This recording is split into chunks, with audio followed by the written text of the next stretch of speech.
Good morning, everyone. How are you doing? Hope you're doing, having a good morning.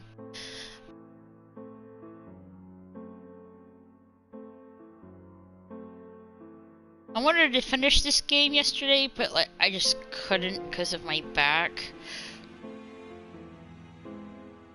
I somehow tweaked my back while I was sleeping. Somehow. Hey, Dalek, how are you?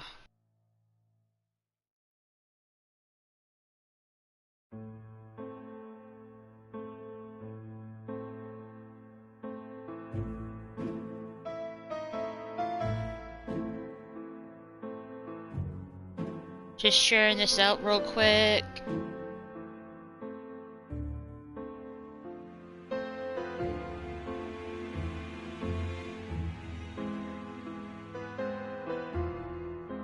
Oh yeah, you beat a game? Which game were you playing?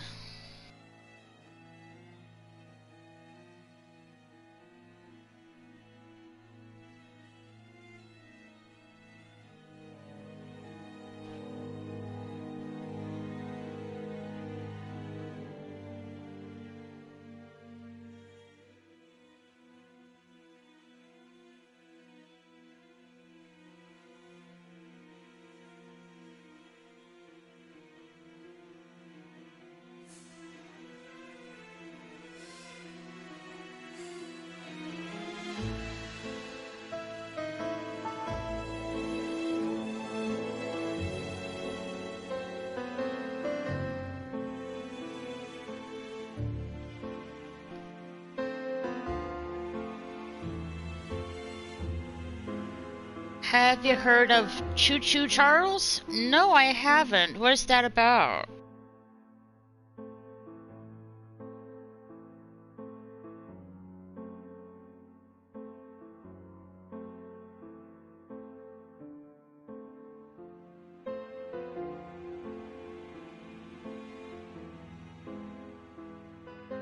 Ah, man. YouTube is not really giving me... Weird, it's not letting me share my link. Ah, there it goes.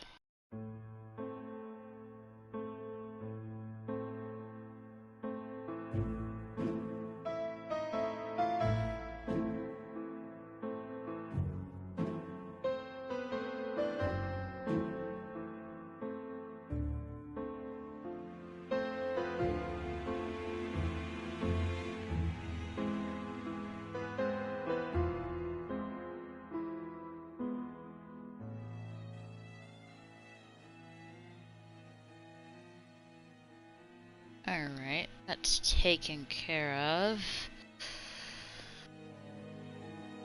Alright.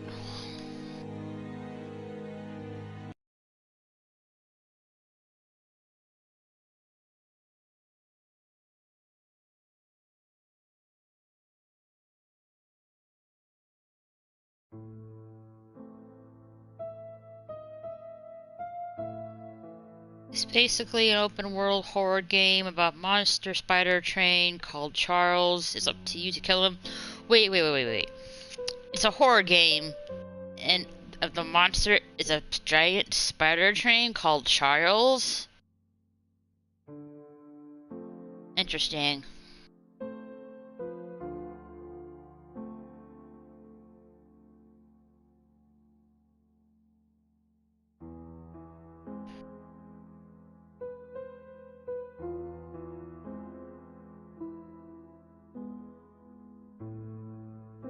Hopefully I can finish this within the hour. Churston, Devon, population 500 inhabitants. Hourly of trains. London, Churston. Trains of evening. London, 6:45 p.m. Newton about 11 a.m. Churston, 11:45 a.m. London, 11:45 p.m. Newton about 6:08 a.m. Churston, 7:15 a.m. Yeah, it does sound weird. I'm not really into horror stuff. Generally, it's just really not my thing. Hastings' photo album. He is very proud of his bag.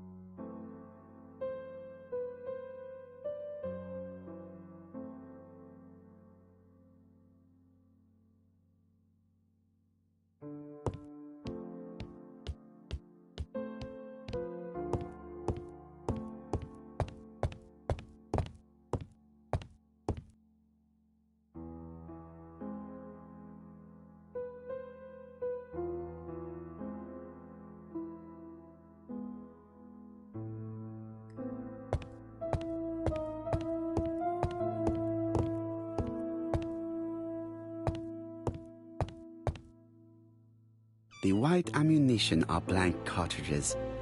The others are real bullets.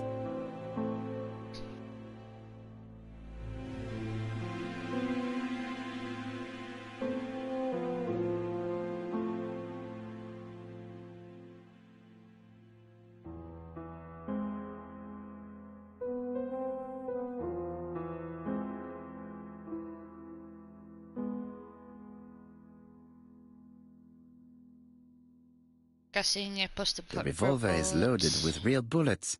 I still have time to choose blanks.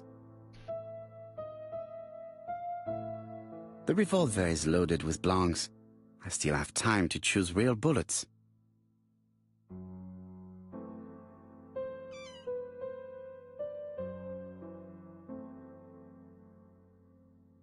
Yeah, I'm not really into horror stuff.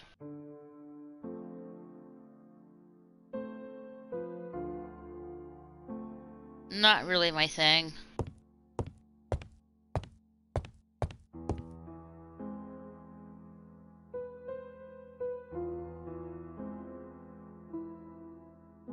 I'm assuming we The needed... white ammunition are blank cartridges. The others are real bullets. I think we would have real bullets. Because this might be a hairy situation.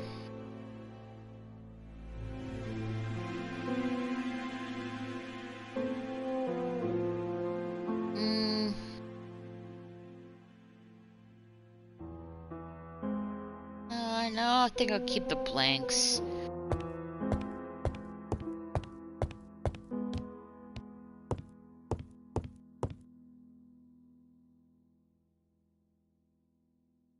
Daily Flicker, September the 11th, 1935. ABC affair, Terminus Doncaster, Japp and Poirot arrest the killer. A.B. Cost is the name of the alphabet murderer. The police have arrested him in a hotel in Doncaster. He was preparing to kill his fourth victim, Mr. Dick Dudley Dunbar, the establishment's manager. Mr. Dunbar owes his life to the miraculous intervention of Inspector Japp of Scotland Yard and Detective Hercule Poirot.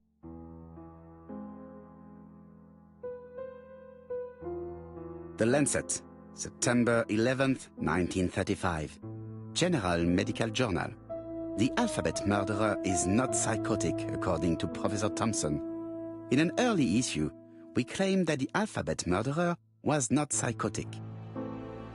Our assertion has just been confirmed by Professor Thompson, a Scotland Yard expert, who has spoken to the prisoner at great length. Not all obsessional killers are psychotic, he explained. It is true that Cost has a disturbed personality and memory disorder. But his amnesia, whether real or pretended, does not alter the fact that he was perfectly lucid at the time of his acts. Therefore, he will not escape punishment.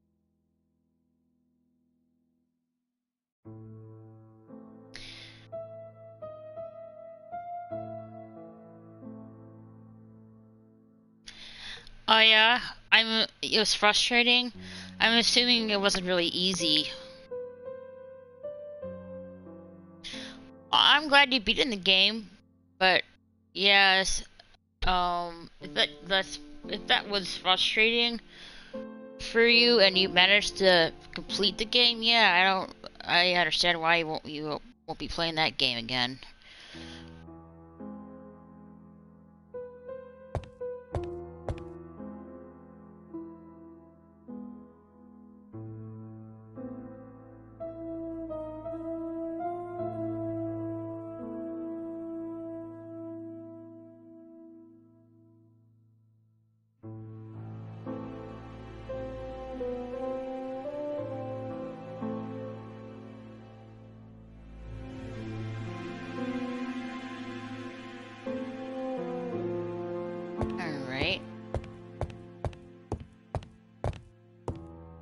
What about telling me what you have in mind?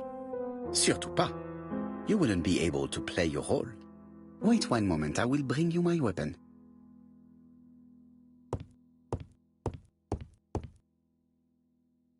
Oh, he wants the weapon.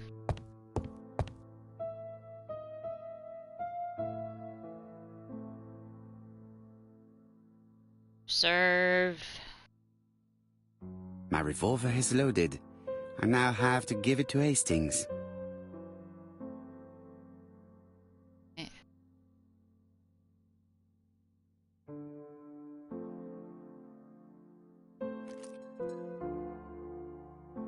Voila, I entrust you with my weapon. It has hardly been used, it is almost new.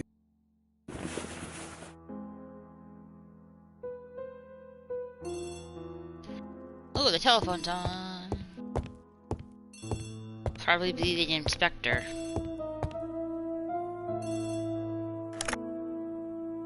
Chief Inspector, is that you? Yes. Sorry, but we haven't found anything. Have you checked the typewriter? And the packaging, the letter, and the ribbon reel. We've only found prints left by Cust and his landlady. Well, never mind, I shall make do. So, are you still going to hold your meeting? Of course, Chief Inspector. I can hear my guest coming up the stairs. Why have you brought us here, Mr. Poirot? Since Cust's arrest, I thought it was all done and dusted. Miss Gray formally identified him, as well as Miss Barnard. Yes, and the stockings he saw drove the same brand as the ones found at my aunt's. This is all true. However, a case is not closed if some questions remain open. And one question is, why did the murderer send me his letters? Why did he challenge me, Hercule Poirot? Perhaps he wanted to play with you, to taunt you. Xenophobia? Maybe he didn't like you because you're foreign.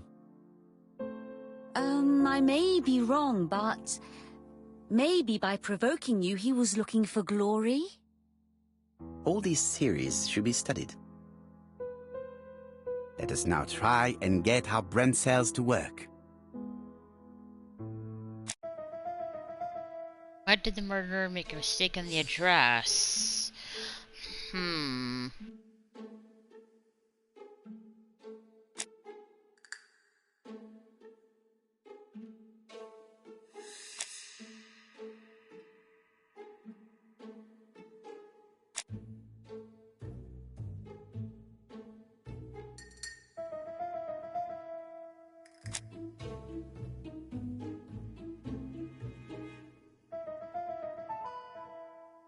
I think the letter arrived late.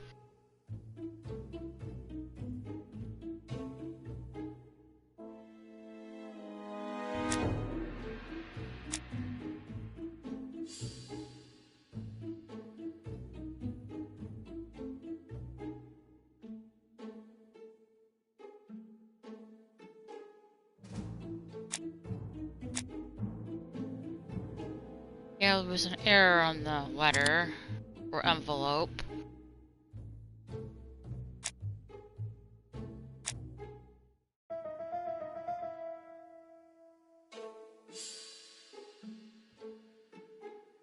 And the murderer warned about Pyro about his murders.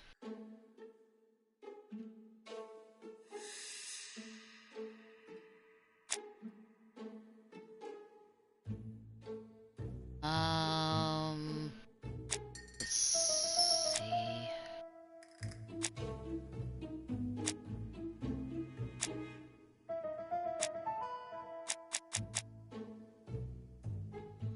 Glory? No. Wanted to challenge Pyro because he had an inferiority complex. Oh.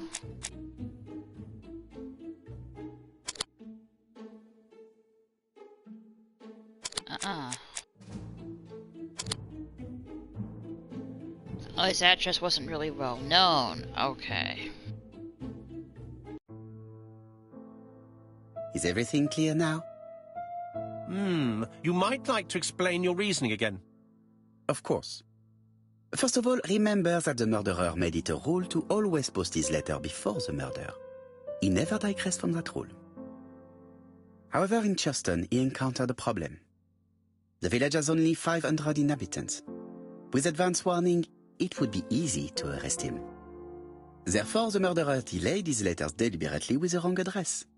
The plan wouldn't have worked if he'd sent it to Scotland Yard or the papers because everybody knows their addresses. The mistake would have been corrected and the letter would have been on time. That is why the murderer chose me as the recipient.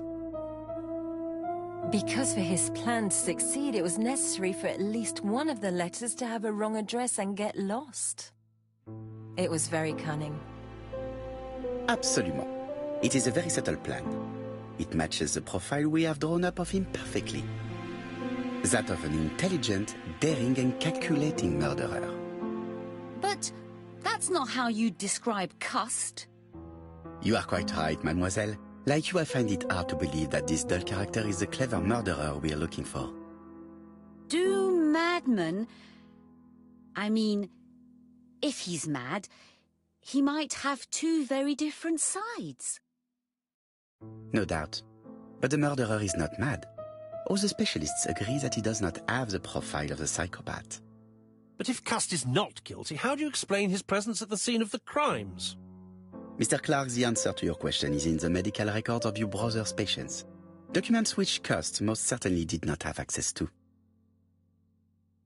Let us now try and get our brain cells to work.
No.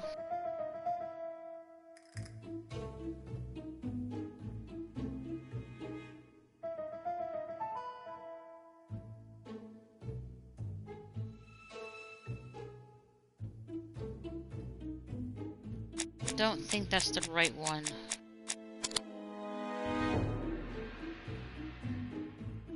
Yeah, I'm up early because I have to be up early.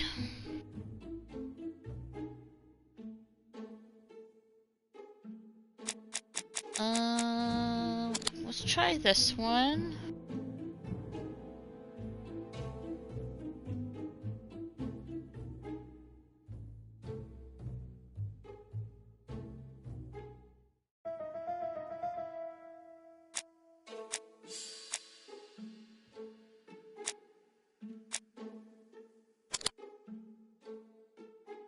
No.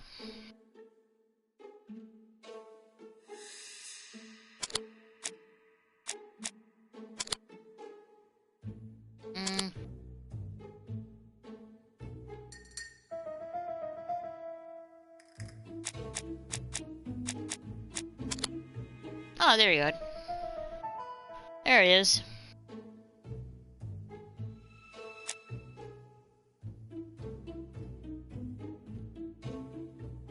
Has Brainiac's presence on the crime scene.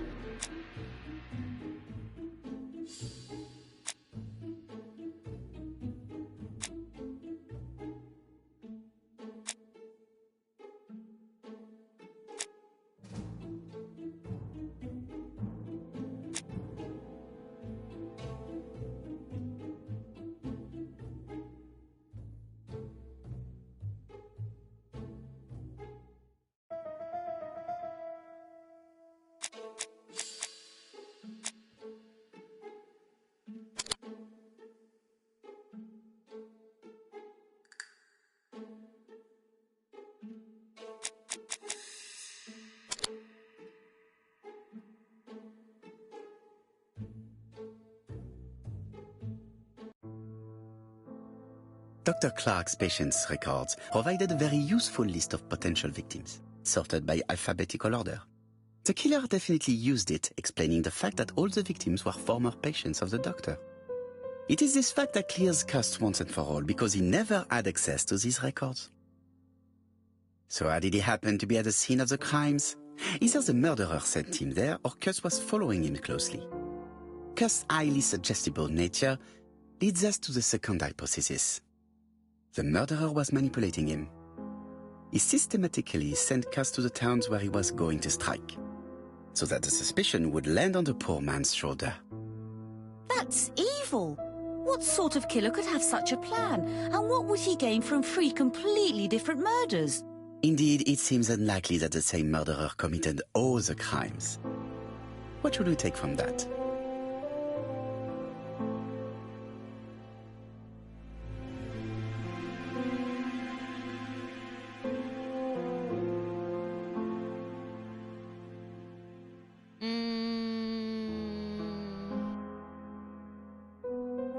Three murders, I think? Hey, kitty.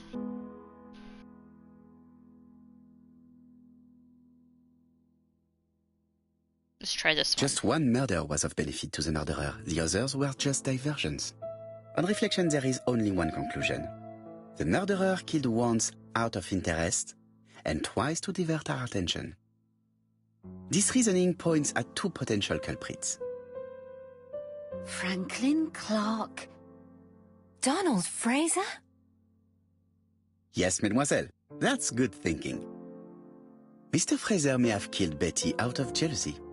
Mr. Clark may have killed his brother in order to inherit his large fortune. Both have a motive.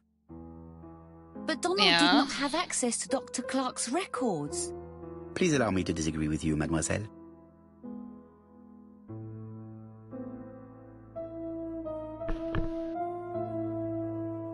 My cat's trying to get my attention.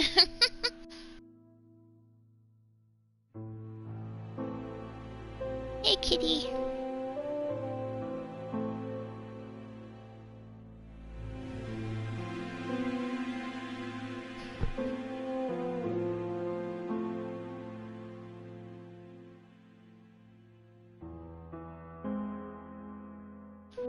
He works for Court and Brunskill, one of whose clients was Sir Carmichael. It doesn't prove that I went to Comeside. You could have done it, and you may have used the opportunity to take a look at Sir Carmichael's records. You think I'm guilty? You? or Mr. Franklin Clark? That's ridiculous. Both of you have a motive. The question is, which of you has the profile that most resembles the murderer? Let us now try and get our brain cells to work.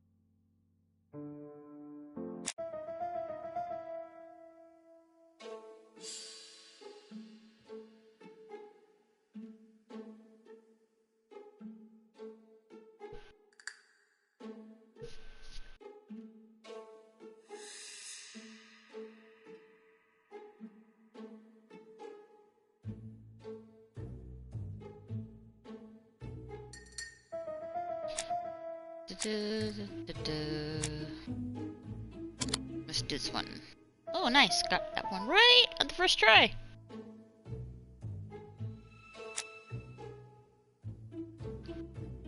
Startled, sure of himself.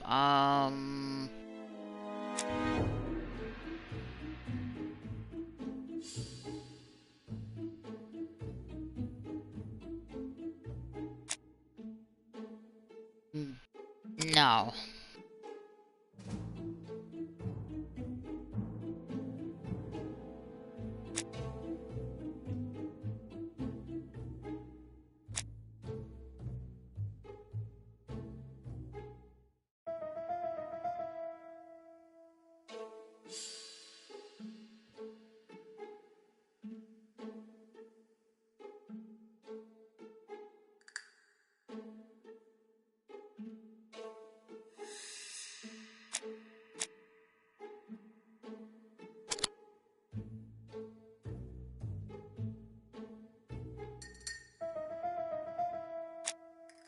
Does Donald like trains?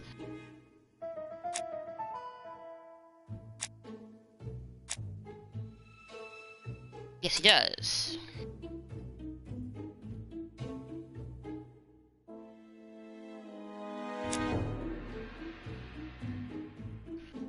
Is Donald? I almost said. Why I say dog? Impulsive.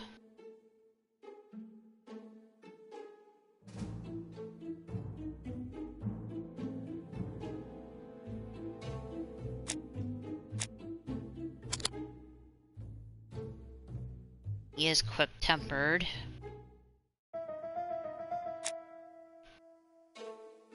Is he generous? Yes.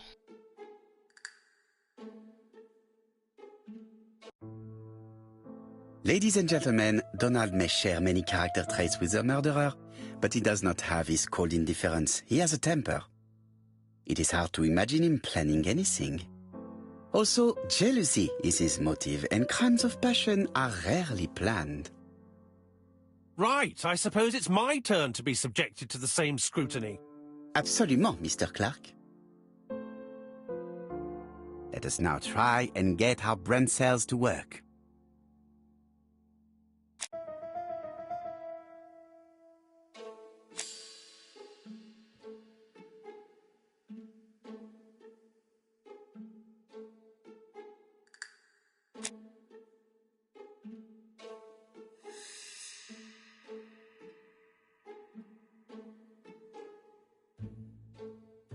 I think he was a good student, but lacked discipline.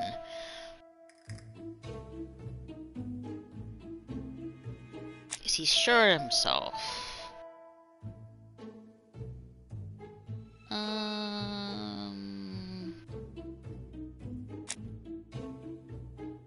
I would say so, yes.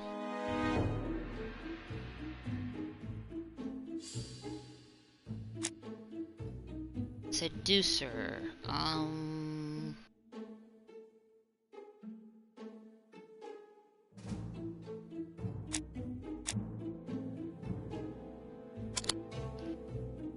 Yes.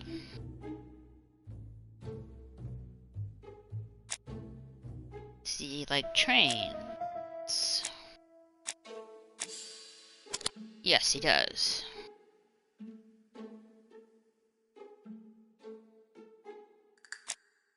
He's frank impulsive.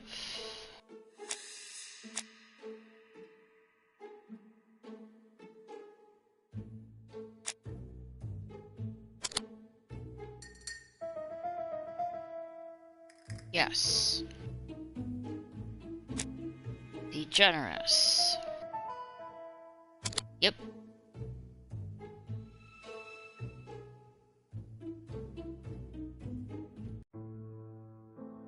As you have all seen, there is a disturbing similarity between Mr. Clark's profile and that of the killer.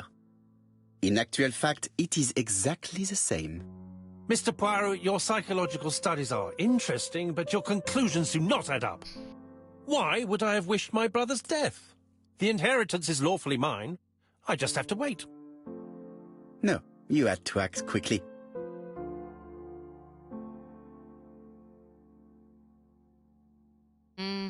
He was impatient? Because of Miss Grey. Mademoiselle, although you haven't been telling the truth, there is no doubt in my mind that you would have found a way to marry Sir Carmichael after Lady Clark's death. For you, Mr. Clark, it was a disaster. If Miss Grey had children by your brother, you would not have inherited a thing. You realized the danger after reading several letters from Comside, especially one in which your brother opened his heart to you. So you hurried home from China, and you took action. In truth, I Cust took the was no other more choice than by a puppet mistake. manipulated by Oops. the real culprit. You, Mr. Well, it Clark. worked out. Anyway. Such an imagination, Mr. Poirot. In fact, nobody manipulated Cust. The famous instructions he received by post. He wrote them on the typewriter. We know that for sure. Oh no, you know perfectly well that is not true. Eh bien voilà, light has now been shed on the ABC murders. Your theories are ingenious, but you haven't any proof. One point to him. For the moment, I have no material proof. Either I admit to it, or I bluff. Admit to it or bluff? I meant to choose the other choice. To poke Miss Grey. Yeah. That was the choice.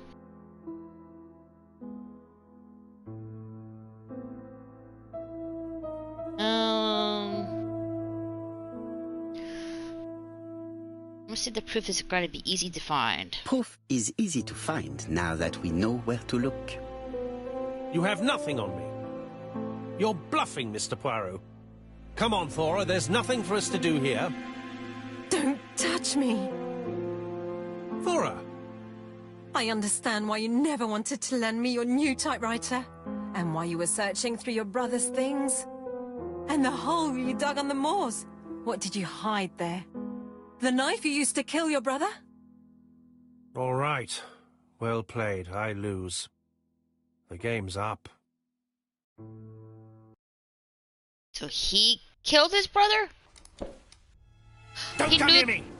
He knew the gun was in his pocket? I'll never let you take me, Mr. Poirot.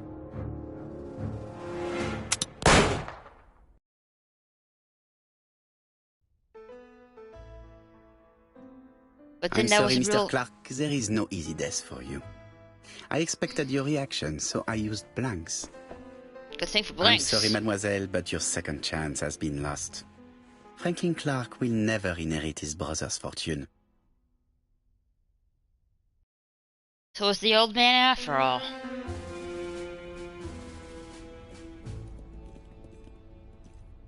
Killed his own brother. Disappointed at having missed the chance to become Lady Clark, Thora Grey left England.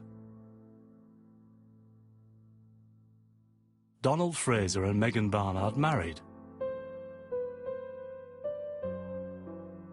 On Poirot's recommendation, Mary Drower started to work for Lady Clark. The elderly lady's condition suddenly took a turn for the better. And a few months later, to Dr. Logan's great surprise, she was back on her feet again. According to this eminent physician, it appears to be an extremely rare case of spontaneous remission. Lady Clark has enjoyed very good health ever since.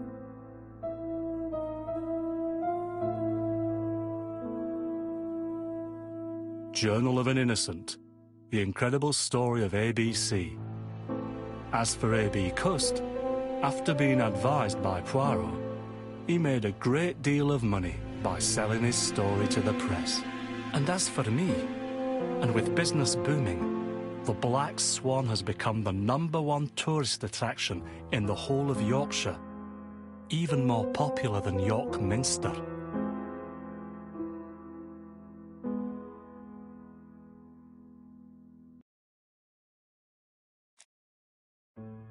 Oh, nice.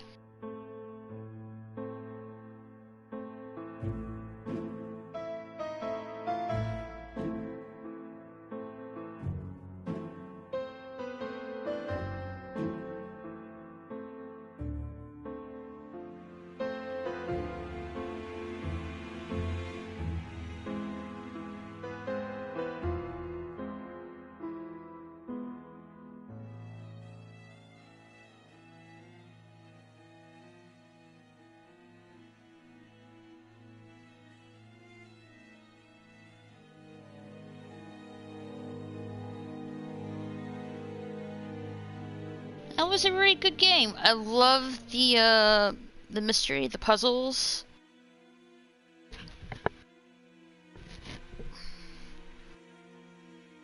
And it hasn't really been an hour just yet. I guess I finished really faster than I thought I was gonna be. I mean, I thought I finished. No, I'm still waking up. I thought it was gonna take longer than it should have, but I guess not.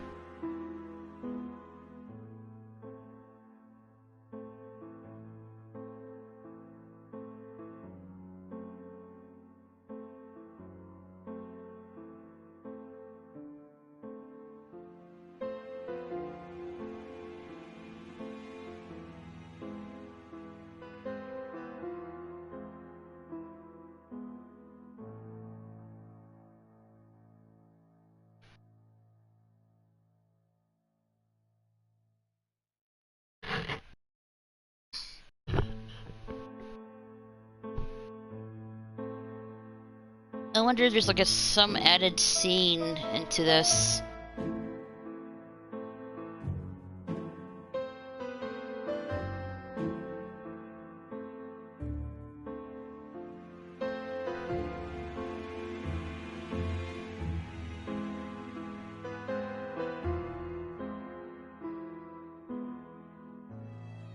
Hey Milton, hello there. I would have been here to know, but Google decided to fix things that were not again. It appears they have autocorrect on speech. No worries, Milton.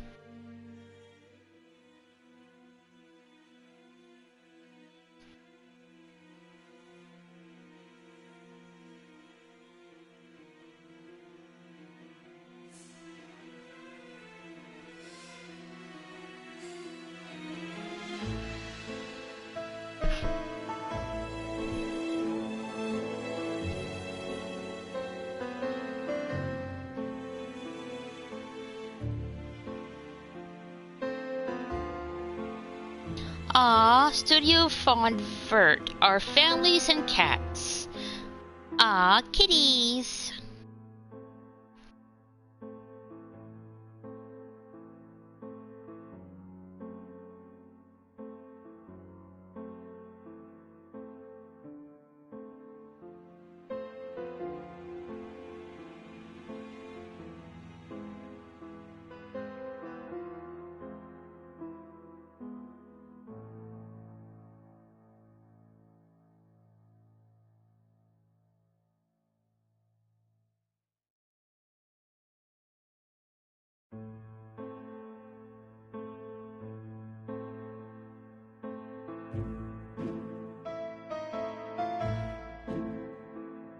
"2019, huh?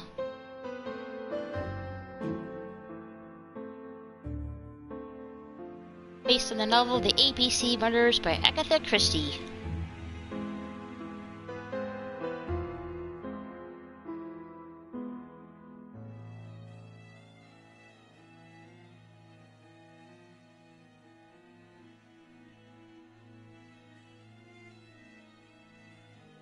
haven't read the Agatha Christie books myself, but I would like to.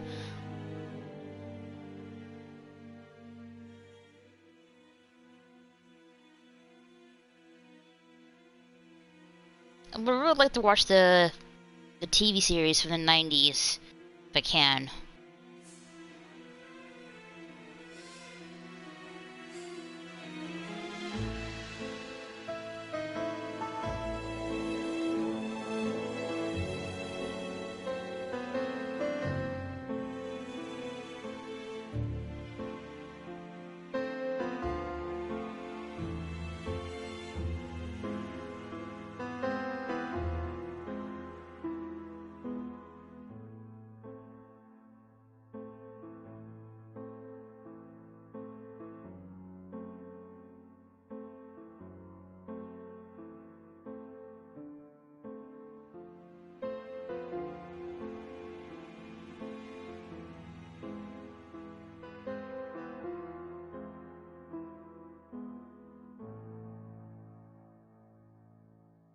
For a game, it certainly has long credits.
So this game was created inside people's homes, and I guess they conversed on Discord. That's pretty cool.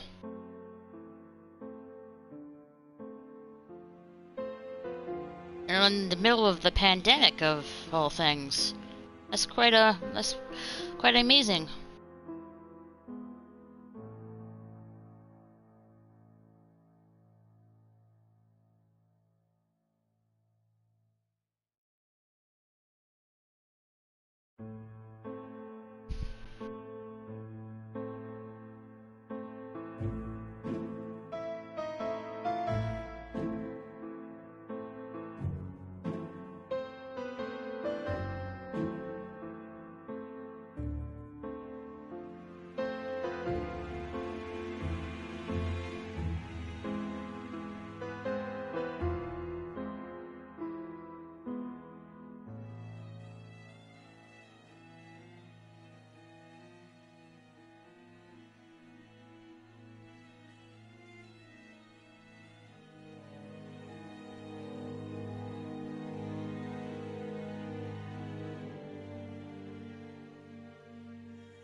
Alright, I'm just gonna click skip.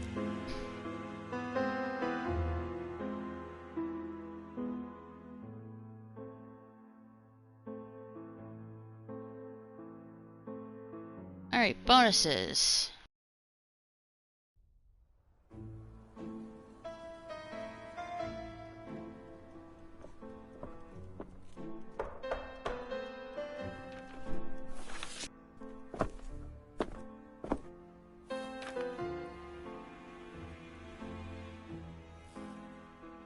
Some post for you, Poirot. Mr. Hercule Poirot, you fancy yourself, don't you, at solving mysteries that are too difficult for our poor thick-head British police. Let us see, Mr. Clever Poirot, just how clever you can be. Perhaps you'll find this nut too hard to crack. Look out for Andover on the 21st of the month. Yours extra, A, B, C. Ah, it's some sort of joke. Maybe. But please remind me to inform Chief Inspector Japp.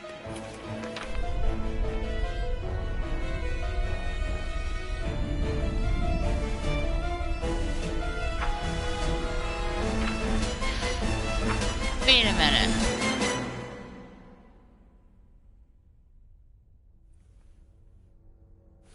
Wait a minute.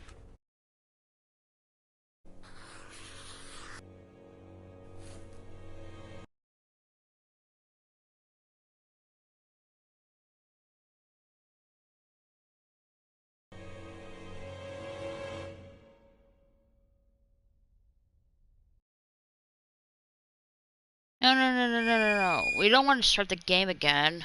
We just want to do the bonuses.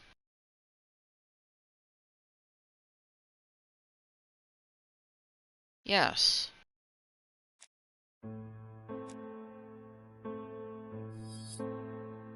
Oh, here's the bonuses. Shit. I didn't want to play the game again. Dang.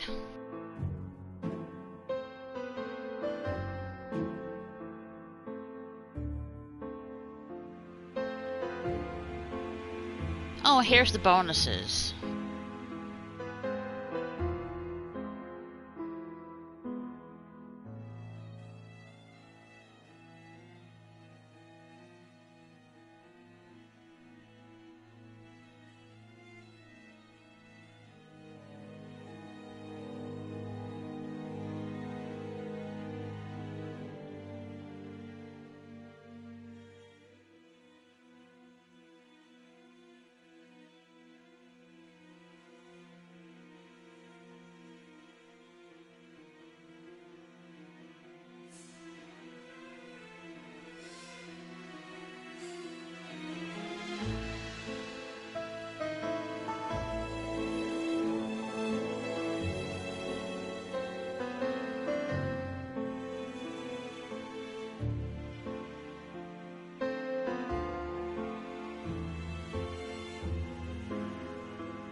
Oh, so was the old man after all, huh?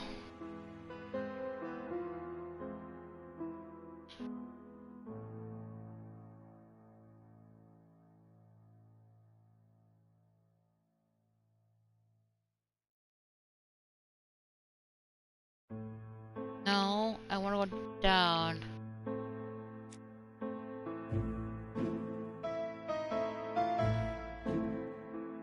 Words. Got most of, like, some of the words, but not all.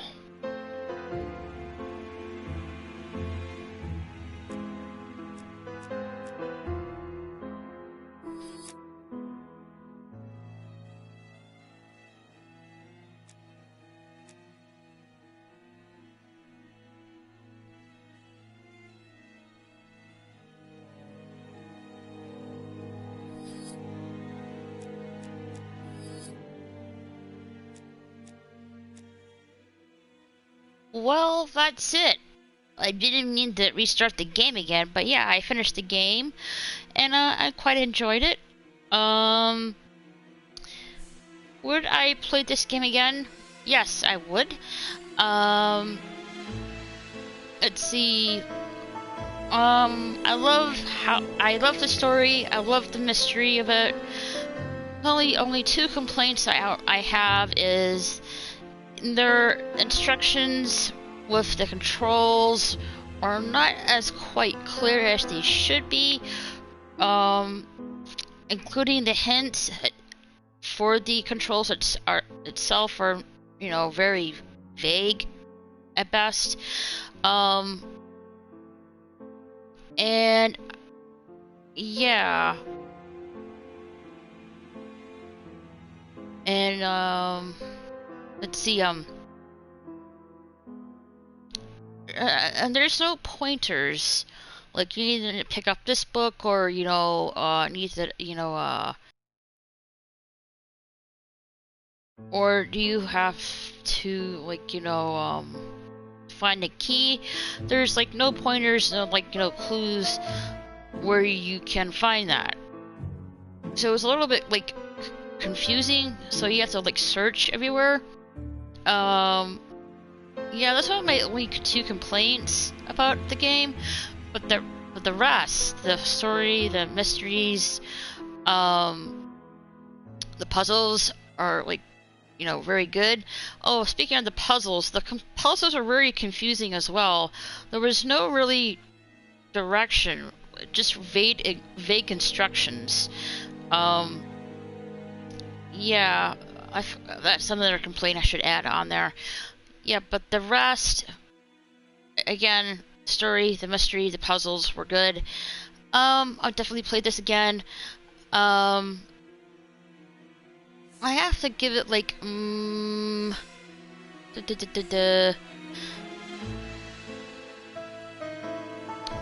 think I'm going to give this game a B-. Yeah, B-. Anyway, guys, that's the game. I'm gonna play, like, let's see, Gotham Knights sometime this week, and also finish that Tasmanian Tiger video game as well. And yeah, that's it. I'm gonna get off of here. Maybe do some painting in a little bit. But yeah, I'll catch you guys later. And have a good day, everyone.